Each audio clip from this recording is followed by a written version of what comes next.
Live at 5, it's offer review, and boy, we have a ton of things to talk about on this hotfix patch 6.0.1. Ooh, boy. It looks like Scopely got in trouble with Apple, maybe? I don't know. So a lot of speculation is going on about Morgan Le Fay's Red Star release, and this is also proof that data mines can and will be changed at any time. But this came in the mail just a minute ago, and it says Morgan Le Fay Red Stars can also be found in the Elite Store. These Red Star promotions can be purchased with dark promotion credits. I would bet money that she is not going to be available in Elite Orbs. So like all of those Elite 7s and 6s that I've saved up, my best guess is that she is not going to be in those. And because we have 3 characters in the game right now that take dark promos currently: Doom, Ultron, and Ultimus. And it looks like Morgan Le Fay is going down that road as well based on this in-game email. Now, this was data mined, but it had different text in the data mine that was talking about some sort of pestilence orb. So we're going to have to see how this plays out. I don't really know. Now, this is going to be a controversial topic. New patch came into the game, and then this was the official notice from Cerebro. Today we released version 6.0.1 is an optional update, but it'll become a forced update in the near future. Version contains the following bug fixes. Mystique should no longer occasionally cause a soft lock when using her ultimate ability. If a character is killed by a basic attack of Doctor Strange, Harley subsequently revives, it should no longer appear invisible. Some players were getting stuck at a 98% loading. This should be now fixed. Some iOS devices were not displaying push notification. This should now be corrected. Also, a lot of devices now have the 60 frames per second option. You can go into the settings menu and you can enable that. I know that I made a video about this complaining a couple days ago, and a lot of high-end iPads and things like that and high-end tablets couldn't get the 60 frames per second. Looks like that was enabled. Now, more interesting, and we're going to go into speculation land, is this is the menu right here. And notice it says get access code. After the patch, this was removed in iOS devices. And this was intentionally removed from iOS devices. And so, we're speculating on what this means. And I believe this all has to do with this web store.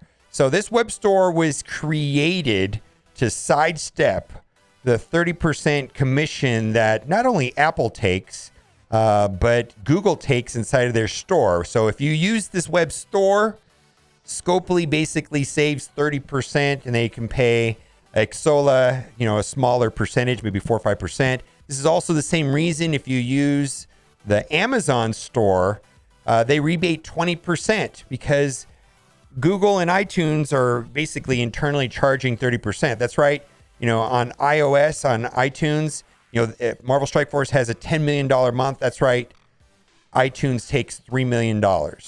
And that's the way it does it. So I believe this has something to do with that. Now, this is all based off of the Epic Fortnite lawsuit. When it was settled, then we got this web store.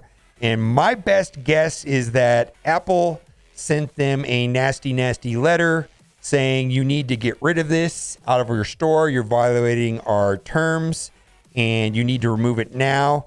And so Scopely did. Now, so I believe most iOS users like myself have already signed up for the web store. There's a couple if you have not signed up for the web store, and I do highly recommend it because there's milestones and things like that. And right now you won't be able to get that code. But someone pointed out that on the Marvel Strike Force webpage, you can now log in through Facebook. So if you do the Facebook login, like right here, you can do the Facebook login. Then you can also use that over on the web store and log in through Facebook. So that is still an option. For me, I run both iPhone and Android. I use BlueStacks all the time, which is an Android device. And I believe that everybody that's already set up in the web store, no change to you. This could be a bigger problem later. The web store might get shut down. I don't know. Google may retaliate in some way. Maybe this has something to do why there's no Google Play points anymore. You know, that was yanked out the first of the year, and they were supposed to be negotiating that and getting it resettled, and we haven't heard anything. Maybe that also has to do with that, because this is billions of dollars, not necessarily from this game, but this web store issue is literally millions of dollars just for this game a month, and potentially lost revenue to Google and iTunes. Yes, they're going to fight over millions of dollars. And I believe that's what this is about. We're just speculating. All we know is that it has been removed from iOS devices. Shouldn't be a problem if you use Facebook or Android at all. Let's move on. Let's talk about, can we please get an open 10x or something for purple orbs in the Blitz store arena? I'll one up this. Why don't we just get a slider so I can open up 1,000 of them? Just slide the thing. 0 to 1,000, 0 to 200. Why does it have to even be restricted to just 10? Let's just get a slider. Almost every game has a slider. Why not? This is a fun one right here. Please don't make Agatha's milestone event Blitz related. We need a rest. That's right. We've had a couple Blitz-based events. This last one was going for 2 weeks, and now we just gone into probably a very competitive Wong Blitz that just started right now. Boy, screen time is going to be very high for some people. Tower mode was supposed to start today. As of time of recording this video, it had not started. And also, I'm expecting this Scourge event to be very screen time heavy if you want to be super sweaty about it and unlocking Morgan Le Fay. So I believe this is a reasonable request. We don't know exactly the release method for Agatha other than it's going to be some sort of milestone event. Sometimes they're very heavy Blitz related. Also, can we just show all of our energy on the main screen? Yeah, this is kind of annoying. I would like to be able to see my Doctor Strange Heartless event campaign energy on the top. That would be super nice if we could see that. And then this post right here really struck a chord for me. Let me explain. Typically, this game has had, and this is a care of Yuletide Bringer, has had a very consistent release cadence with new characters where they were spaced about 11.3, 11.4 days apart. Every character came about every 11-ish days or so. This patch, they've been released at about a week apart, 6-7 days, a much faster cadence. This person did some math, and he feels that this is going to be a new thing from now on, and that for the rest of the year, we're going to probably be getting one character per week. I can't imagine anybody is thrilled about this. Especially if we're going to go from a new character every 11 days to a new accelerated speed of every 7 days. I think this is going to really feel bad. Talk about bottlenecks. You know, all the existing bottlenecks that we have right now are just going to be compounded and made a lot worse if this is in fact true, based off the math done in this very logical post. So I'm a little bit worried about this myself. Now let's go to offer review, and let's just take a look at the carousel real quick in the store. Wong offers. Okay, so this is an Electra offer for $15, and this right here is the Electra Mortal Kombat skin. You know, the one where she's got the mask, where she's supposedly out on the streets of Las Vegas, and she's in my backyard apparently. I don't really know. So that is for $15. So for a lot of people, I believe that would be Ultimus food, and that would be just a $15 costume. Not a fan. This is trash. This is super trash. And then that is the Agatha offer. Let's toggle over to the game, and we'll look at what we got going over here. Right here, we have the event campaign orbs. These are the orbs that have Doctor Strange on the sides, and then a 14% of Doctor Strange in the middle. Should average about 5.4 Doctor Strange per orb if all you're looking for is Doctor Strange. I very much like these orbs. There are 8 characters in there that I currently don't have maxed out at 7 stars. For me, this is a very good orb. One of the better event campaign orbs we've had in a long time. I do feel that this is not a great way of doing this. I think you're better off spending $20 on power cores and just doing the 50 refreshes. Now, the valuation does get a little bit bad when you start doing the 100 cores, but the 50 core refreshes is what I'm doing, and I think that's a great deal to do that at a minimum. We got the Wong offer right here. This is the proper Wong orb that gives a minimum of 6 per orb, averages about 9.3, and yes, it does have a small chance of doing 180. Value these orbs at $3 a piece, so this is an Armory 14. Doesn't quite add up to $10. Wong Blitz started tonight. I'm expecting very, very high Blitz scores.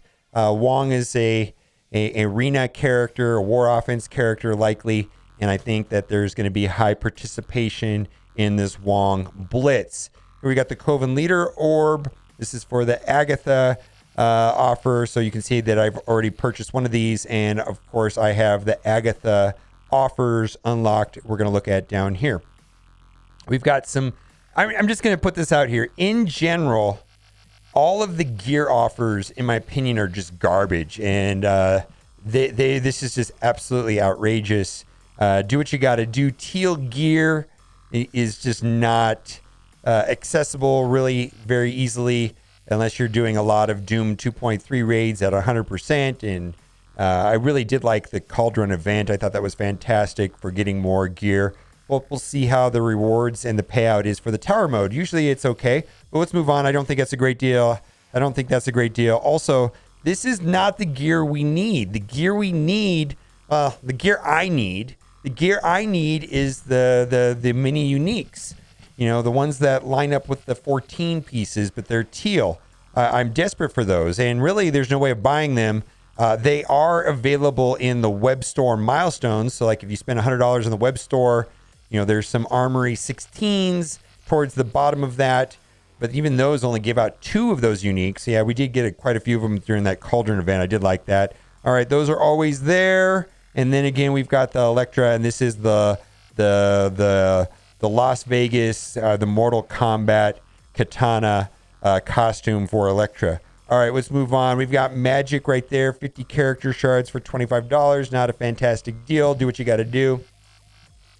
And then there we go. I think that's a horrible deal for X23, 50 character shards for $25. I believe some people will be getting her for the legendary event that's around the corner. Gold. I do like that they've updated the gold prices when new characters unlock. And I am favorable to this offer. I think it's great if you need gold. I personally don't need gold right now. What I really need is training materials, so I'm not going to buy this. But 1 million gold and 4 gold orbs for $10 is reasonable enough. A big improvement from the old offers that we used to have. We've got basically the War Ready ISO 4 for support, and that is $20, which will take you to ISO level 4 War Ready. Will save you some time. Never bought that, but a lot of people seem to like that. And then this is the offer that I need to start considering for myself. We get 5 training material orbs and 50 level 4 training mats for $10. That is a better deal than what they used to sell them for prior to the last patch. And then gear, again, not a great deal. Same thing, purple gear, not great. And then this offer just annoys me because you have to spend $30 to basically upgrade one ability on Agatha. Agatha T4s. It looks like she's an arena character, so it's very likely that I'm going to do all the T4s on her, all 4 T4s, but the least important of the 4 is the special. I think that the passive, ultimate, and basic are quite compelling T4s. I'm going to start with those and probably do the special last. And then as far as ISO, I think you can make a good case for Skirmisher. I think you can make a good case for Striker on her to get the extra deflects, I believe. I have to go back and look at the kit. And then you could also make a cake for Raider. I'm going to start with Skirmisher for her ISO 8 initially, because I believe the team is going to have serious resistance problems in mirror matches because the team has bonkers resistance, and I think it's all going to come down to landing negative effects. Legacy 2 Orb. This does have a small amount of T3s, purple gear, gold, and characters from year 2. Not a great deal. And then we've got the everyday offers down here. These are all pretty much trash. We see these offers all the time, and there's nothing interesting. This one is interesting enough. I'll bring your attention to a red star right here for it was worth $1.50. Premium orb. For some people, it's worth $1. For me, it's not because it's just Ultimate's food. Training material orbs worth about $1.50, and then basic orbs are basically worth 90 cents. So some people pick this up. I don't buy this anymore because I don't really like the premium orbs and the basic orbs. This is terrible compared to that $10 Agatha offer. All right, let's see if there's anything else we're talking about. I believe everything here is regular standard offers, garbage, and this offer in a pop-up is the worst. I wish that they would fix that. I think we've complained enough about that. I have to take it off my screen because it bothers me so much. Let's move over to the free-to-play account, and we're just going to see if there's anything worth looking at here. Sometimes we have some character offers, but generally I'm not going to be a big fan of these older characters. This is not a great deal here. Karnak, 50 character shards for $20. No, $5 tops. Same thing with Cable. Although I get a pretty good use out of Cable recently in Arena for his passive. Seems to help a little bit with the turn meter. I think that's great. But again, just for his passive, he himself is not that great. He doesn't do anything other than the turn meter at the start of battle. So anyways, 50 character shards for $10. I believe $5 would be a better price. And then we've got that. We've talked about these two offers right here. Silver Surfer, 50 character shards for $25. Do what you got to do. It's not a great deal, but I can understand why somebody would buy that. Bishop, no way. 50 character shards for $20. Deadpool, no way. 50 character shards for $10 now. $5 tops. Domino. How can Domino cost more than Deadpool? I don't even know that. She's worse. Not good anyways. All right. I think that'll do it for today. Hoping that we have a big blog post tomorrow. I'm really hoping for clarification on Morgan Le Fay when it comes to Red Stars, more clarification on the Scourge event, more clarification on when the event happens, or at a minimum, maybe we can get some information about the Agatha event. Let me know. That should be tomorrow. And as always, guys, thanks for watching. Keep on giving.